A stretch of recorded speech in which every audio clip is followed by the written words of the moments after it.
Se você estava aqui no final de semana, você participou do tempo em que nós estivemos juntos aqui celebrando o aniversário da igreja. Esteve conosco aqui o pastor Paulo Júnior e ele trouxe para nós mensagens muito edificantes. Se você não estava aqui ou não participou de alguma, ou quiser assistir de novo, você pode ver lá no nosso canal do YouTube. Todas estão gravadas, todas estão ali prontas, disponíveis para você assistir. Se você não sabe como acessar, o nosso canal é IB Catuaí. Se precisar de algum link, a gente manda também, é só pedir. Amém, irmãos? Amém? Ora,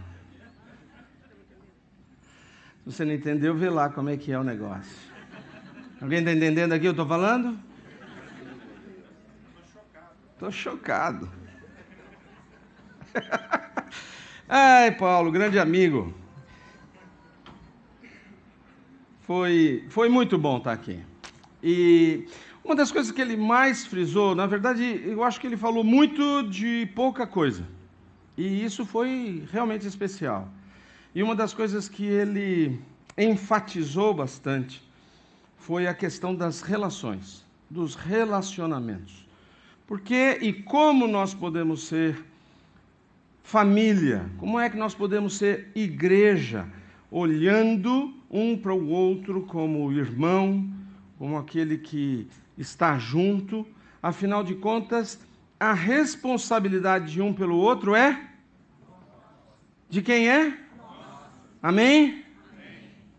Então tá bom. Deixa Deus ministrar no seu coração. Peguei. Um dia nós vamos fazer uns memes só das expressões dele, tá certo? Vale a pena você assistir, vai ser muito legal. Mas eu fiquei pensando, e nós vamos nos próximos domingos trabalhar algumas questões sobre essa comunidade, aquilo que nos une, e como é que nós, pessoalmente, podemos então fazer com que isso se torne efetivo nas nossas vidas e em conjunto. E nós vamos começar hoje trabalhando a família do Pai. A família do Pai. O que é que nos impede? Essa é uma pergunta que eu quero fazer você pensar um pouquinho. O que é que nos impede de alcançar a identidade e o propósito nossa identidade, nosso propósito como cristãos e como família, e assim viver, não para atender às demandas, os desejos, as necessidades individuais, mas para fazer especificamente a vontade de Deus na nossa vida e na nossa comunidade. O que é que está impedindo?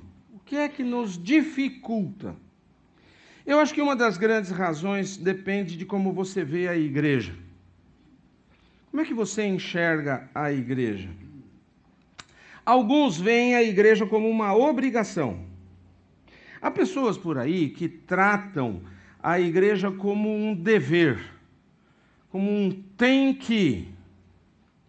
Não estão aqui porque querem estar, porque isto é importante para eles. Eles estão sob coação, ou pelo menos para fazer uma cortesia para alguém. Talvez você participe da igreja para fazer a sua esposa feliz, ou para fazer os seus pais felizes.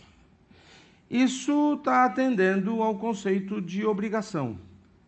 Eu quero dizer para vocês que eu ministro, eu já tenho pregado por mais de 23 anos, e eu geralmente posso dizer quando alguém está aqui por obrigação. Mas para ser bem sincero, isso não vai fazer mal para você. Então, pode vir, não tem problema não.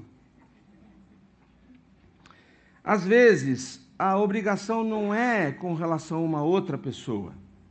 É um sentimento de obrigação para com Deus. Afinal de contas, você tem certeza que em algum lugar dos 10 mandamentos está escrito, vá à igreja. Você não tem certeza de tudo que Deus exige do crente, mas você tem certeza que ir à igreja faz parte. E você pensa que quando você chegar lá no portal celestial, alguém vai perguntar para você: você foi à igreja? Você frequentou os cultos? Está lá no questionário de admissão. Você adquiriu esse direito porque você é um frequentador assíduo da igreja. Eu devo dizer para você que isso não existe. Não vai ser perguntado quantos cultos você assistiu, quantas mensagens você anotou, principalmente porque quando Jesus vier, o fogo vai destruir tudo, inclusive o seu caderno de anotações. Tem gente guardando o caderno. Alguns também veem a igreja como um evento. Hoje é dia da família ir para a igreja. É mais ou menos como ir para o cinema ou ir para o circo. É um evento que não acontece todos os dias. Essas pessoas frequentam os cultos regularmente, mas a igreja ainda é um evento para eles. Algo que você faz aos domingos. E é interessante porque você levanta no domingo, a pessoa levanta no domingo e pergunta: em que igreja nós vamos hoje? Qual é o lugar em que nós vamos estar? Porque para algumas pessoas, domingo é dia de ir na igreja. Mas eu acho que eles podem ser igual aquele cara que foi na igreja num domingo, sem a esposa, porque a esposa estava doente, ela ficou em casa. E aí, ele não prestou muita atenção, ele foi porque a esposa mandou. Quando ele chegou em casa, a sua esposa perguntou para ele assim: e aí, o que aconteceu lá? Do que o pastor falou? Ele pensou um pouco com a sua cabeça e falou de pecado. É mesmo? E o que ele falou sobre o pecado? Pensou de novo e falou: ele é contra. Eu me pergunto se ele realmente prestou atenção em alguma coisa. Além desses, existe o pessoal do NIP. Sabe aqueles que vêm para a igreja só no Natal e na Páscoa? Só no Natal e na Páscoa. É porque o Natal não é o Natal sem um culto na véspera do Natal. Eu fico espantado com alguns pastores que dizem para mim que eles têm que fazer muitos cultos na véspera do Natal para poder ter todas as pessoas que vêm para aquele dia, para acomodar aquelas pessoas que vêm para aquele evento. Isso para mim é incompreensível. Simplesmente não tem explicação. E por último, há as pessoas que nunca frequentam a igreja. Elas nunca frequentam a igreja, mas quando elas se casam, elas querem casar na igreja. Quando a criança nasce, ela quer que a criança seja batizada ou apresentada na igreja. Quando alguém morre, ela vai procurar o pastor para cuidar do funeral. Mas, para ser sincero, eu acho que essas pessoas são simplesmente supersticiosas. Elas veem a igreja como um pé de coelho da sorte, que na verdade não foi muita sorte para o coelho. Elas acham que talvez elas tenham um casamento melhor, uma criança mais saudável, e elas vão fazer reserva lá nas mansões celestiais se elas incluírem a igreja em algum momento da sua agenda. Mas eu quero dizer para vocês que se alguém vê a igreja como uma obrigação ou um evento, elas não são culpadas. A igreja é. A igreja, por muitos anos, tem se apresentado, se comercializado dessa maneira. Nós fazemos de tudo para convencer as pessoas a estarem aqui. Quando você era criança, provavelmente você ouviu que se você não for à igreja, você vai para o inferno. Outras igrejas, elas nem se importam com esta rotina da culpa. Ao invés disso, elas simplesmente confiam que todas as pessoas vão sempre ao culto. E e nem sempre as pessoas vão. Então elas apresentam a igreja como um evento. Por isso eu quero agradecer a vocês, que mesmo com aquela chuva que caiu na hora que você acordou, você está aqui. Tem algumas pessoas que não puderam vir, estão nos vendo pela internet, mas você está aqui. Você viu a quantidade de crianças? Tinha bem menos crianças do que o normal, porque as crianças não podem sair na chuva. Mas que bom que você está aqui. Mas eu tenho uma notícia para você.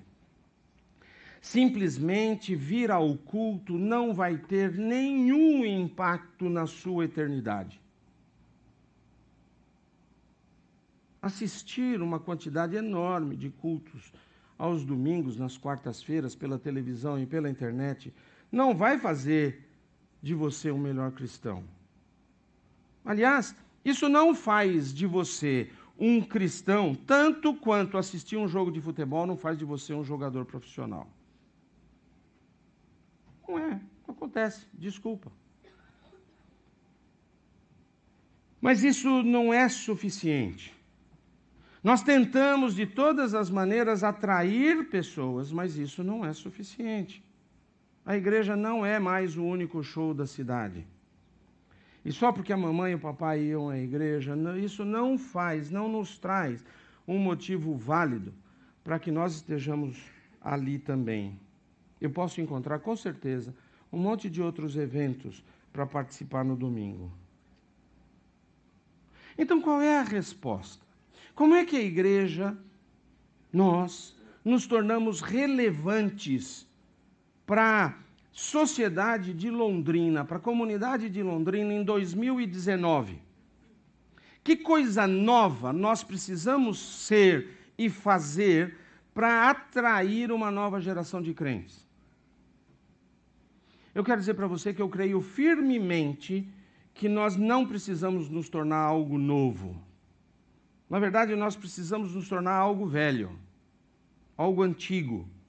Em vez de olhar para a igreja como uma coisa religiosa, nós precisamos ver a igreja como uma questão de relacionamento. É disso que nós estamos falando. Um relacionamento com Deus e um relacionamento com os outros. A Bíblia nunca viu a igreja como uma obrigação. A Bíblia nunca viu a igreja como um evento. Aliás, durante os primeiros 300 anos em que a igreja existiu, ela era a coisa mais religiosamente inaceitável, socialmente incompreensível e até perigosa de se fazer. Se você dissesse que era cristão, você ia virar comida de leão. Mas quando o Novo Testamento buscou uma metáfora para apresentar a Igreja de Cristo, tem várias figuras. Nós vamos falar delas durante algum tempo, mas aqui a Bíblia mais usa é a figura da família. A Bíblia vê a igreja como uma família. Agora, se você pensar bem, famílias são coisas engraçadas. E eu não digo isso no sentido humorístico. As famílias são uma coisa estranha e perigosa de vez em quando. As pessoas que nós mais amamos, que nós amamos profundamente, são provavelmente parte da nossa família. Você sabe disso. Numa unidade familiar existe o potencial para os relacionamentos mais satisfatórios e próximos existentes e possíveis aqui na Terra. Mas com essa proximidade existe um perigo constante, inerente. Se a confiança é quebrada, ou se surge alguma amargura, esse mesmo relacionamento tem o maior potencial para destruir ou para causar as feridas mais profundas. Ninguém pode te machucar tanto quanto um membro da sua família. Porque você confia a eles uma parte do seu coração. E você está mais vulnerável à dor daqueles que estão mais próximos de você. Eu acho que pode ser por isso que George Burns escreveu assim: a felicidade é ter uma família grande, amorosa, atenciosa e unida, morando em outra cidade. Mas eu quero dizer para vocês que eu estou falando isso fora da minha experiência pessoal. As pessoas da minha família próxima e imediata são as pessoas mais próximas de mim na terra. A minha esposa, os meus filhos, a minha mãe, os meus irmãos são as pessoas pelas quais eu faria qualquer coisa. E eu sei que eles fariam qualquer coisa por mim. Quer dizer, às vezes eu tento fazê-los ajudar em casa, mas isso não acontece. Mas vocês entenderam o que eu quis dizer. Os meus relacionamentos mais gratificantes são com os membros da minha família. Mas eu sei que a nossa família não é perfeita. Existem provavelmente esqueletos na história da minha família, tanto quanto tem na história da sua. É só você abrir a Bíblia e você vai ver todo tipo de conflitos familiares acontecendo. Caim matou seu irmão Abel por ciúmes. José negociou com Esaú por seu direito de primogenitura. Jacó. Está escrito Jacó aqui, viu? E depois enganou seu pai, o Isaac, por causa da bênção de Esaú. Agora vem José. Os irmãos do José, eles tiveram inveja suficiente para querer matá-lo. Mas por uma questão de consciência, apenas venderam o jovem como escravo. A família de Jeremias abandonou o profeta simplesmente por causa da sua mensagem, que era dura, impopular. Isso para não falar de Moisés e de outros. E até de Jesus. Nada é mais desafiador do que manter a paz em qualquer contexto familiar. Por isso que é um pouco surpreendente quando Deus está procurando uma imagem para descrever a igreja aqui na terra, e a imagem que ele mais usa é a da família. E a imagem é tão profunda na nossa identidade que nós sentimos falta dela. Nós constantemente tratamos os nossos amigos, aqueles que estão conosco, de irmãos. Ô irmão, irmão, irmã. Nós chamamos Deus de Pai, Pai Celestial. Honestamente, existem tantas referências no Novo Testamento sobre essa ideia de família que eu não poderia sequer começar a arranhar todas elas numa única mensagem. Essa ideia tem tantas implicações para as nossas vidas que eu poderia ficar aqui o dia todo falando e ainda assim não chegar no final. Gostei da ideia. Mas para você ficar feliz e me amar um pouquinho mais, eu não vou fazer isso com você. Mas nós vamos ler apenas uma passagem, que está em Mateus capítulo 12, versos 46 a 50. Eu quero que você me acompanhe. Mateus 12, 46 a 50. A palavra de Deus nos diz assim: enquanto Jesus falava à multidão, a sua mãe e seus irmãos estavam do lado de fora, pedindo para falar com ele. Alguém disse a Jesus: sua mãe e seus irmãos estão lá fora e querem falar com o Senhor. Jesus respondeu: quem é minha mãe? Quem são meus irmãos? Então apontou para seus discípulos e disse: vejam, estes são minha mãe e meus irmãos. Quem faz a vontade de meu Pai no céu é meu irmão, minha irmã e minha mãe. Eu sei, essa passagem não tem muito a ver com igreja. Mas eu quero falar sobre família. Essa passagem é bastante conhecida porque ela entra naquela discussão de que se Jesus teve irmãos, não teve irmãos, se Maria teve filhos, não teve filhos. Essa não é a nossa intenção agora. A nossa intenção é dizer que Jesus Cristo fez uma afirmação importantíssima para nós aqui. Ele disse que a família dele era formada por aqueles que faziam a vontade do Pai. Quando eu era mais jovem, eu aprendi uma escala de prioridades. Alguém me ensinou que nós tínhamos que ter prioridades na vida.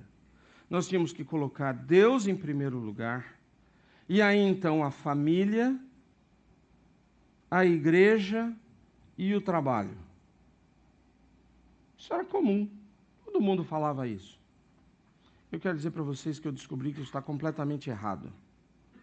Não existe. Se você ler Mateus 6,33, diz assim: procure em primeiro lugar o reino de Deus e a sua justiça, e todas as outras coisas vão ser acrescentadas. Então, esta ideia de que nós temos que colocar os nossos parentes, filhos, mãe, pais, acima da nossa relação familiar, não tem fundamento. Está tudo no mesmo bolo. Deus está em primeiro lugar. E o que Ele disser para você fazer, é ali que você tem que concentrar a sua prioridade. O que essa ideia que esse texto traz dos irmãos, de Jesus afirmando que os irmãos dele, que a família dele, são aqueles que fazem a vontade de Deus, está nos dizendo que o DNA e a linhagem genética não determinam uma família, principalmente na eternidade. Família é determinada pelo relacionamento. O Novo Testamento usa muito uma palavra grega, koinonia, que a maioria das versões em português traduz por comunhão. Mas koinonia é mais do que uma pequena conversa regada a café no intervalo do culto. Comunhão é muito mais do que isso daqui. Na Bíblia, comunhão significa compartilhar a vida uns com os outros. Koinonia significa estar envolvido na vida do outro, sabendo o que está acontecendo, responsabilizando-se pela vida do outro mutuamente, ajudando onde for necessário, trabalhando lado a lado e às vezes cobrindo as costas um do outro. Quando um casal na igreja não está bem, de quem é a responsabilidade? Mais alto. É nossa. Quando uma criança precisa de correção e o pai não está enxergando, de quem é a responsabilidade?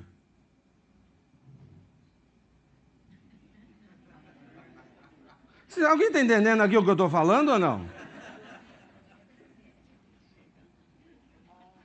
De quem é a responsabilidade? É nossa.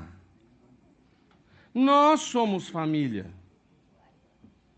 Se uma mãe não consegue educar um filho mais jovem porque ele está seguindo outros caminhos, de quem é a responsabilidade? Isso é comunhão, isso é koinonia, isso é família, é disso que a Bíblia está falando para nós. Agora, existem dois tipos de relacionamentos que acontecem na igreja que você vai entender, que você precisa entender se você vai querer crescer em Deus, na família de Deus. A igreja é chamada de a família do Pai porque tudo é sobre relacionamentos, conexão. Conexão com o nosso Pai Celestial e com os nossos irmãos e irmãs. Em João, capítulo 1, versos 10 a 13, nós aprendemos que nem toda pessoa faz parte da família de Deus. Existe uma ideia de que todo mundo é filho de Deus e essa ideia é mentira. Apenas aqueles que acreditam, que entregam a sua vida para Deus, em Jesus, são verdadeiramente filhos de Deus. João escreveu assim, falando de Jesus: veio ao mundo que ele criou, mas o mundo não o reconheceu. Veio a seu próprio povo e eles o rejeitaram. Mas a todos que creram nele e o aceitaram, ele deu o direito de se tornarem filhos de Deus. Estes não nasceram segundo a ordem natural, nem como resultado da paixão ou da vontade humana, mas nasceram de Deus. Então, quando nós acreditamos que Jesus é o Filho de Deus e colocamos a nossa vida, a nossa confiança nele, nossa posição com Deus muda. Nós deixamos de ser apenas criação e passamos a ser família. Em vez de viver com medo da ira e da punição de Deus, nós podemos então passar a viver na confiança do seu amor. Nós começamos a ter koinonia, comunhão com Ele. Nós compartilhamos a nossa vida com Ele e Ele compartilha a sua bênção conosco. Nós aprendemos isso no final de semana. Nós somos portadores da bênção de Deus. Nós não temos mais que ficar solicitando a bênção. A bênção já está em nós. Ele não é apenas o nosso Criador, ele se torna o nosso Pai. Por isso você pode chamar Deus de Pai. Ele provê as nossas necessidades e ele nos disciplina quando nós precisamos ser endireitados. Nós nos voltamos a ele quando nós temos necessidade e nós agradecemos a ele pelas coisas que ele fez e faz por nós. Jesus morreu numa cruz para que nós pudéssemos ter relacionamento com Deus como Pai. Deus queria tanto nos adotar na sua família que ele enviou o seu único filho, perfeito, para aceitar a penalidade pela nossa pecaminosidade. Você já pensou que tipo de privilégio é esse que você tem? Em Romanos, depois que Paulo explica que nós somos adotados na família de Deus quando nós colocamos a nossa fé em Cristo, ele nos diz, então, que quando nós chegamos a reconhecer este fato, isso muda. Tem que mudar, é automático, isso muda a maneira como nós vivemos. Veja o que Paulo escreve em Romanos 8, 15 e 16. Pois vocês não receberam um espírito que os torne de novo escravos medrosos. Escravos de quem? Escravos da natureza humana, pecaminosa. Mas sim o Espírito de Deus que os adotou como seus próprios filhos. Agora nós o chamamos Abba, Pai, que quer dizer papai, paizinho. Pois o seu Espírito confirma ao nosso Espírito que somos filhos de Deus.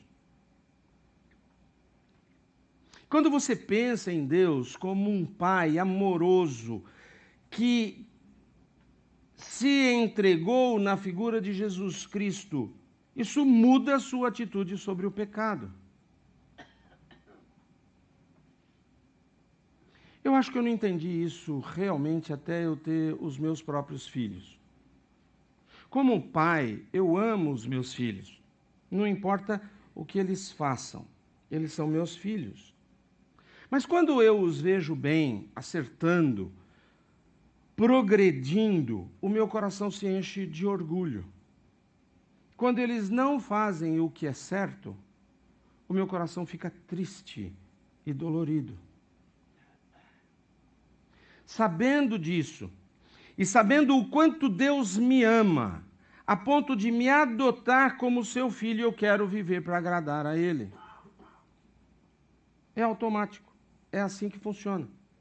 Se Ele me diz para viver de uma certa maneira, eu quero fazer Ele sorrir, vivendo dessa maneira. Quando Ele me diz que eu devo ficar longe de alguma coisa, eu vou ficar longe, quero ficar longe disso, porque eu o amo e eu não quero ver ele triste. Eu quero viver de acordo com as expectativas amorosas do meu pai. Mas mesmo quando eu não chego lá, ele não me abandona, ele não vira as costas para mim. Ele pode me disciplinar, mas ele está sempre lá para ouvir as minhas desculpas e nunca guarda rancor.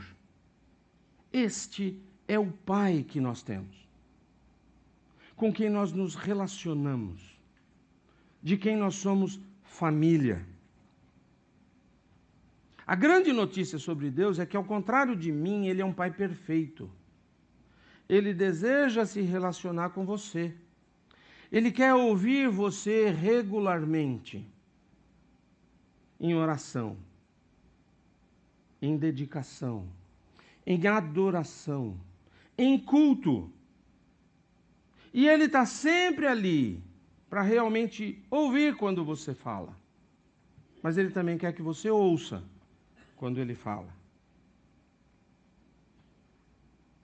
O que eu tenho notado nas conversas e nas observações é que muitas vezes, quando nós estamos ocupados demais para passar tempo com Deus, nós começamos a nos sentir distantes. Mas tem algo que precisa ser entendido. Se você achar que você está longe de Deus, Deus não se moveu. Deus continua lá. Então você precisa se certificar de que você está regularmente se conectando com o Pai, com o Papai do céu, falando, ouvindo e obedecendo a sua vontade. A segunda parte das nossas relações familiares cristãs é aquela que nós temos com os nossos irmãos e irmãs.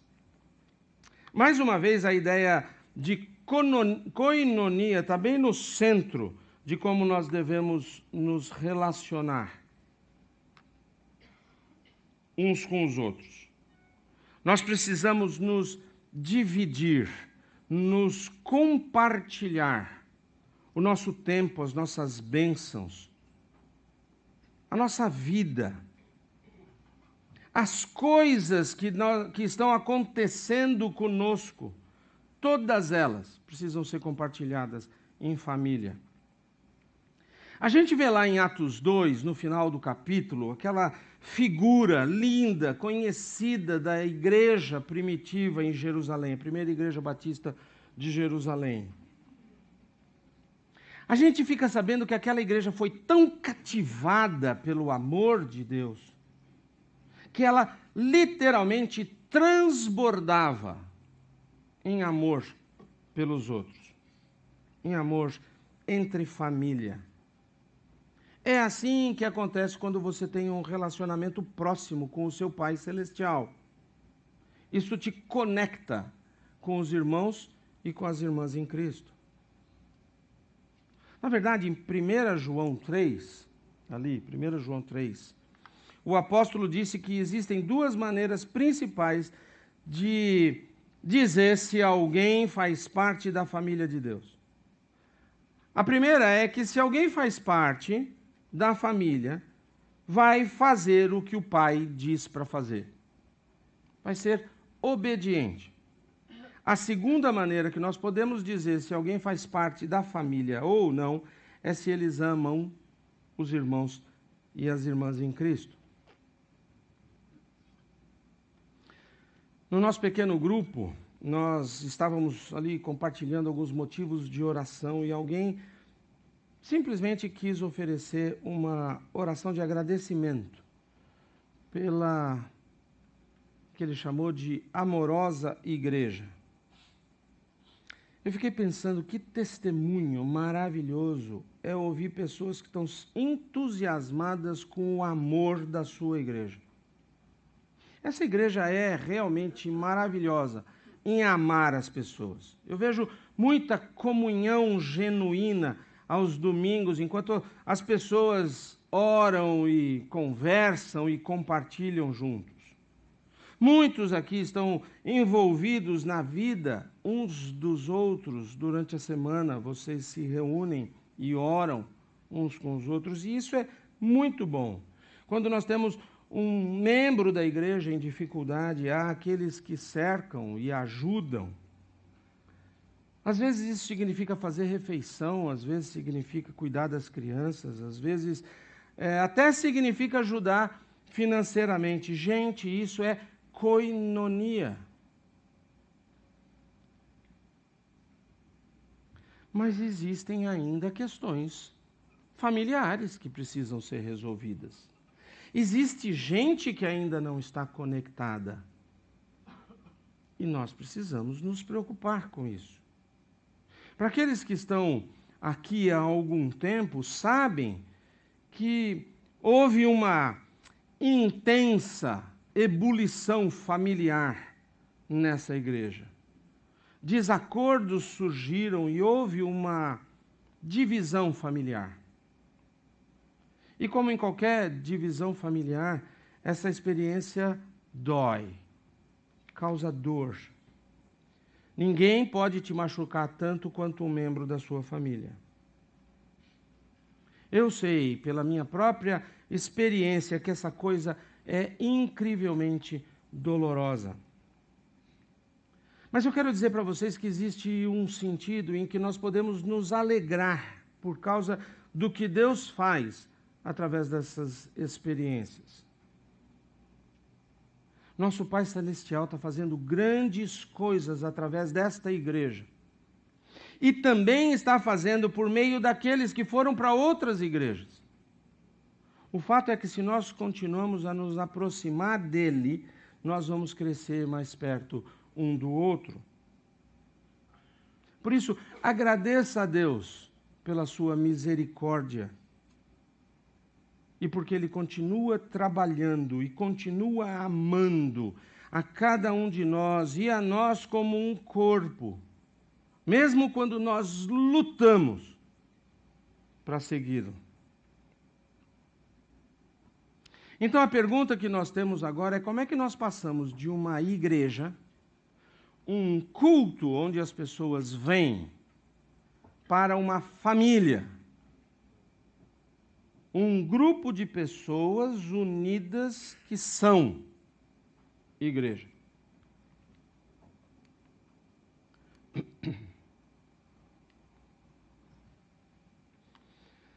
Isso nos leva a um comentário que Jesus fez aos seus discípulos no Evangelho de João. Jesus estava dizendo como é que os outros saberiam que eles eram seguidores de Cristo.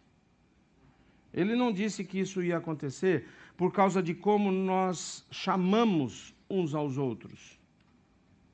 Ele não disse que isso ia acontecer por causa do ambiente onde você está ou a igreja que você frequenta. Também não disse como é que se isso ia ser por causa do cabelo ou da roupa que você usa ou da música que você escuta. Ao invés disso, ele disse em João 13, 34 e 35, por isso, agora eu lhes dou um novo mandamento, amem uns aos outros. Assim como eu os amei, vocês devem amar uns aos outros. Seu amor uns pelos outros provará ao mundo que vocês são meus discípulos. Preste atenção, deixa Deus ministrar no seu coração. Não foi isso que tornou essas pessoas discípulos de Cristo. Mas isto provou que eles eram discípulos de Cristo. Porque eles se amavam. Eles viviam como família. Então eu quero desafiar você nessa manhã a dedicar-se mais intencionalmente a desenvolver esses relacionamentos familiares. Primeiro, com Deus. Não negligencie as oportunidades que você tem para ouvir e para falar com Ele. Leia a Bíblia regularmente. Ouça a voz de Deus através da Bíblia. Ore sem cessar. Ore sozinho, ore em conjunto. Nós temos aqui toda quinta-feira um relógio de oração acontecendo durante o dia inteiro. Você pode participar. E às 14h, para quem tem essa oportunidade, nós estamos juntos aqui. Ore o tempo todo. Ore quando você está em casa, ore quando você está na escola, no serviço, no banho, preparando para dormir. Certifique-se de que você está vivendo uma íntima comunhão com Deus, com o Pai Celestial que te ama e quer relacionar-se com você cada momento do dia. Mas também aprofunde os seus relacionamentos com os seus irmãos e irmãs em Cristo. Sabe de uma coisa? Você vai passar a eternidade com esses irmãos. Então é bom você começar a gostar deles agora. Invista em outros. Esse mundo hoje está incrivelmente nos dizendo para olhar para nós, para dizer o que nós temos que fazer e como é que nós temos que vencer. A Bíblia diz exatamente o contrário. Olhe para o outro. Ame o outro. Dedique-se ao outro. Envolva-se. Envolva-se num grupo pequeno, que nós chamamos de GPS, grupos de palavra e suporte. Envolva-se, busque, procure. Não fique esperando alguém dizer para você que você tem que ir, ou alguém fazer um convite. Vá, bata na porta e fala assim, eu quero participar do grupo. Junte-se a uma equipe ministerial para servir com alguns dos seus irmãos e irmãs, não tanto pelo trabalho que vai ser feito, mas pela comunhão que isso cria.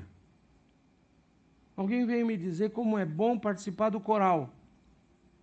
Não canto nada, mas é bom estar lá junto. É isso mesmo, é verdade. Eu quero dizer para você, aproveite a sua família. Usufrua desta koinonia que nós temos, criada pelo amor de Deus em nós, por nós e através de nós. Dê graças a Deus por cercar você de outras pessoas que amam a Deus e que querem servi-lo juntos. Não deixe escapar as oportunidades que você tem. Não deixe que nada impeça você de ser família com aqueles que estão aqui perto. Nós vamos encerrar esse tempo ainda cantando uma canção e eu espero que você preste atenção nesta mensagem. Depois nós vamos orar.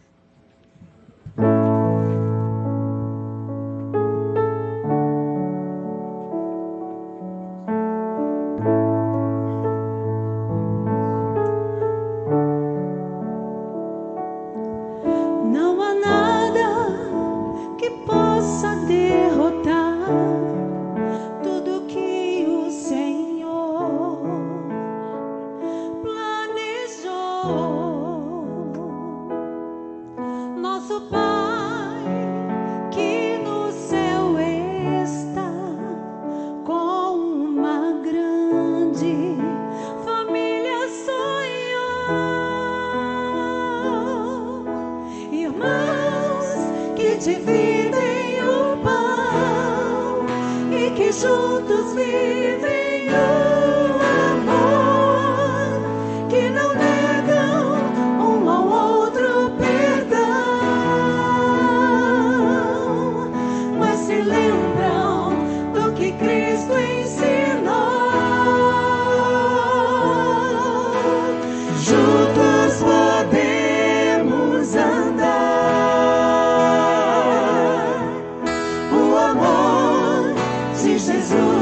nos uniu,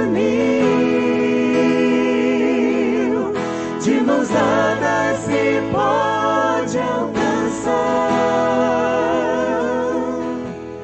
muito mais do que o homem já viu,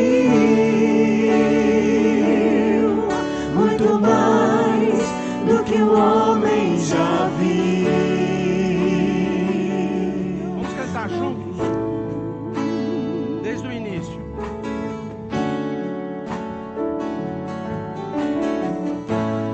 Para a pessoa, olhe para a pessoa que está aí do seu lado. Não há nada. Essa pessoa é seu irmão, é sua irmã. Tudo que o Senhor Ele está aqui porque precisa de você. planejou. Não deixe essa pessoa sair daqui Nosso sem saber que você se importa que com no ela. céu está, Cante essa música. como uma grande família sonhou. Irmãos que dividem o pão e que juntos vivem o amor, que não negam um ao outro perdão, mas se lembram do que Cristo ensinou. Juntos podemos andar. O amor de Jesus nos uniu,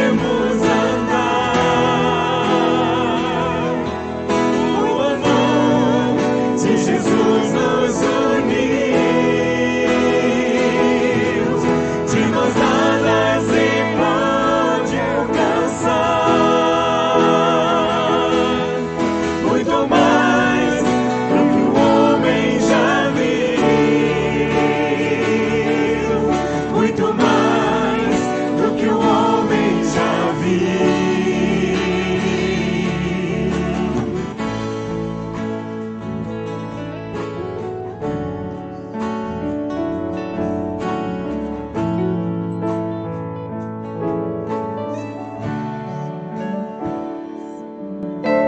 Juntos podemos andar.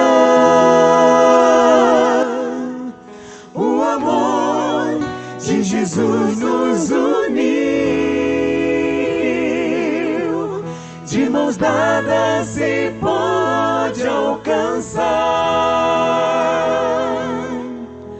muito mais do que o homem já viu. Juntos podemos andar. O amor de Jesus nos uniu, de mãos dadas se pode alcançar muito mais do que o homem já viu, muito mais do que o homem já viu, muito mais do que o homem já viu, muito mais do que o homem já viu. Amém, Jesus. Seja essa uma verdade na nossa vida. Amém? Amém? Amém. Aquela porta está fechada. Você não pode sair por ali. Tem que descer a escada. Para esbarrar nas pessoas. Para cumprimentá-las. Para dizer, eu me importo com você. Amém. Amém? Para ajudar quem precisa descer também. Pai amado, nós te agradecemos imensamente, porque o Senhor nos fez família. O Senhor nos adotou como seus filhos e nos tornou um só em Ti. Tira de nós esse sentimento de isolamento, de egoísmo, e nos dá o Teu amor para transbordarmos, para influenciarmos para sermos bênção para os nossos irmãos e para aqueles que ainda precisam ver e ouvir o Teu amor. Usa-nos, Pai, como aqueles que vão dizer ao mundo que Deus é amor e que enviou o Seu Filho para nos fazer família. Nós te agradecemos por este tempo e oramos em nome de Jesus. Amém. Agora vá e seja família. Amém?